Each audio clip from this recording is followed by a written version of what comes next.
We are live. We are live. Hi, Kendall. Happy, what is it, Thursday? Thursday. Happy Thursday, everybody. Almost the end of March. Can't believe it. Can you believe it? We are so excited because we have a lot of stuff happening at the studio, but A lot of creation. And today, if you have not seen the series yet, we are talking about building the big dream and then breaking down the components of the big dream. We talked about freedom to dream the big dream. Then we talked about the owning or energetic sovereignty. I have trouble saying that word. And additionally, we've covered, can't remember the other one we covered. But today we're talking about shadow work. Ooh, the shadows. Because we all have a shadow side. We all have things about ourselves that we kind of push down and we don't want to bring to the light, which in the end ends up creating suffering. In my work, in my life, I've always focused on like being the best I can be and then shining light to all the good parts of me. Is that why you're so perfect? And doing all the work and putting always my best foot forward. And don't get me wrong, we're not saying that's not the path, but not addressing the parts of us that we feel are unloved, that we feel that that makes us feel a certain way that is undesirable based on what we should be experiencing in life, and leaving a lot of those the parts of us unresolved is it creates also like a mirage, like we're always focused on the ultimate us, and it creates this ideal or this separation, yeah. And so when we start to look at our shadow side, all of those parts that are deep within, we have this process of integration, and the process of integration of becoming whole, or remembering rather how whole we are, is part of the work.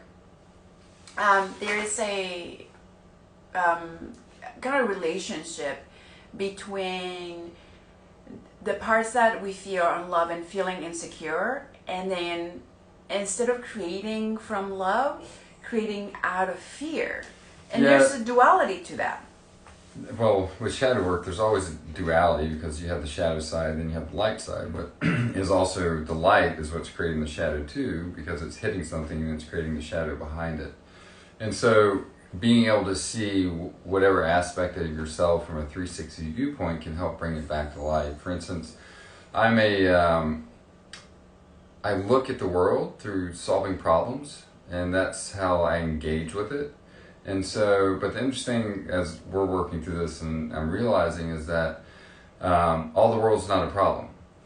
And all problems are what's already existed or what's in the past, and we're trying to put the pieces together in a way that make it work better. And so it's coming from a place of fixing things, which comes from a place of things in the mind. Well, if it needs to be fixed, then it's not right, which then comes from a place of fear and a place of lack, because you're trying to control and put things into a way. But the flip side of that is, one, you can solve problems and you can fix things, or you can shift your attention to the opposite side of that, which is creation and creating something new that hasn't existed before. And so the energy goes both ways. Either it's looking at the past and trying to fix something that already was, or looking to the future and creating something that hasn't existed yet. And some of the healing aspect of looking at the shadow side, it is to connect with that unconditional love, and unconditional love for the parts of us that are undesirable. And when we integrate those into that unconditional love, then we can start to create with intention coming from that place. And like Kendall says, you start creating, and it starts to really show your intention when you put it out into the world. On the flip side, when we are moving from fear, the path is going to be laid out for us with experiences that are trying to show us our way back into love. Those experiences tend to be really difficult experiences. Difficult / painful? / enlightening / growth, right? And so I think we all have that in common, that when we start focusing less on that unconditional love that's available to us, how we start experiencing all this turmoil in our lives. And it's always asking us, can you go back to faith?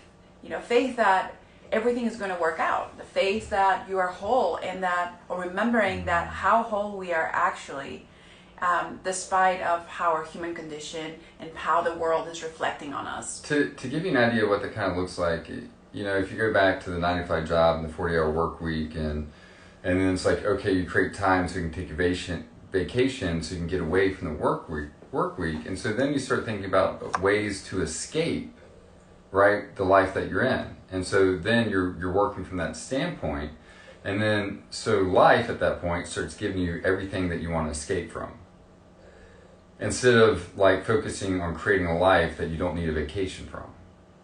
And we're not saying that life that you don't need a vacation from is a vacation. That's not what he's saying. He's saying that life also requires a lot of work, and it requires presence, and it requires to be fully engaged in it. Courage. And courage. To embrace your shadow side, your light side, to integrate them and transcend them. And so we have an amazing opportunity tomorrow night. It is holotropic breath, and it is a modality to experience a state of consciousness where you can access either experiences you haven't yet dealt with, or maybe have been pushing down because of life itself. It allows you to bring those experiences forth so that you can start to integrate them. So the group itself is a small group. We're going to do, it's an intense breathwork exercise, which we'll practice for about an hour and then have a debriefing process or an integration process at the end. That happens tomorrow night at 6:30 to 8:45. So it is an evening workshop, but it's meant to keep you in that state of connecting to that consciousness, so that when you go to sleep, you continue to process information you had in the workshop. Additionally, nude yoga Saturday at 4 p.m. That's another opportunity to experience, look into that shadow work, right? The parts of the body that we tend to say, no, I don't want those parts of me, but they're very part of us. We integrate them, and then it's an amazing experience. Super healthy environment. I think we need to get a shirt that says, I took my clothes off for yoga. It may not be for you, but it may be for some people, and then when you're ready for do that work, it is available to you. Lastly, we have a info session on Monday night, 7:30, for our 21-day challenge. It is a nutrition dense program. 21 days starts April 12th, and then into combining it with the yoga and meditation. Usually we just do a 21-day practice in 31 days, trying to get the physical part up. And I was like, but living is just not physical. It's not just mental.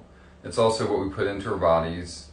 And so we want to incorporate all the aspects of life into this challenge so we can begin to thrive, or know what it feels like to thrive. So if you're not thriving, you're in this place, you're kind of in a rut, this is a way to reclaim yourself. And we have a complete nutrition plan laid out, shopping list, everything is done for you. And so you can give your body all the dense nutrients you need to step into the practice you want to create, to live the life that you want to be in. And create the dream that you want to make. The program, it is guided, it's supported. There is people that are going through the program with you, so you're not feeling alone, and that you can have a lot of support, especially in those days when you feel like I don't want to eat another salad today, I'm done. Because those days happen. I mean, if you look at Monica and I, think that we don't go through a day where we're like, okay, we don't feel like teaching today, we don't feel like doing something, but we hold each other accountable. And so now there's a group that will be accountable for you and also support you. And the days that I don't want to show up sometimes, Monica's there to support me. And so this is what we want to create for everybody, because it helps us it helps us grow. The support and the accountability. You want to Showing learn up. more? You want to learn more? Monday night, you can register on our on bio, or you can also do it via Mind Body. It's on the schedule, so you can. It's a free class, so you can just sign up via there. Lastly, we have our. Oh wait! We have the new moon in Aries. April 11th? Astrology. Yep, April 11 is a Sunday at 4 p.m. Alana is a local astrologer, and she kind of brings in the energy of the new moon into a meditation, so that you can again have an opportunity to integrate that energy into your life, and how does it feel. So it's a very fun kind of meditation / workshop, and she'll have the astrology reading for the month. That same day we have community, because there's so many pieces of us.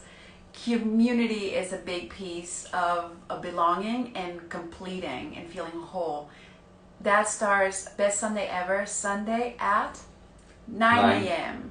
Outdoor class at the Wool Factory. I love that class so much. And also on April 11th, apparently April 11th, it's double digits, big day. So we have a lot going on. We have teacher training coming. Oh.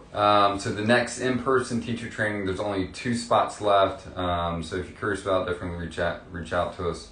And that starts April 11th. And it's also can be a hybrid model where you do it online as well. And we do a lot of the pieces that we talk about this in the series. We really go into depth, and we use the experience of the entire group to really add a lot of perspective into how many possibilities can you see from one topic. And so we can really learn from everybody, not just from the theory or the philosophy of it. Yeah, because you can read book after book after book, but this is like real world experiences and how it applies in those settings in a real life manner, not just out in theory in a book somewhere. And that's kind of, we take all the experiences that Monica and I have gone through in our lives, and the people who share in teacher training, and show really how, for lack of a better way to say it, where the rubber meets the road, and how to do that and how to apply it in your life, not just read and think about it. Beautiful. I don't think I have anything else. I will consolidate all those thoughts, put them in the post, so you can read more about what we were talking about today. And we Maybe hope to just see you at the sweat studio. your heart out, Seville. Thank you all. Namaste.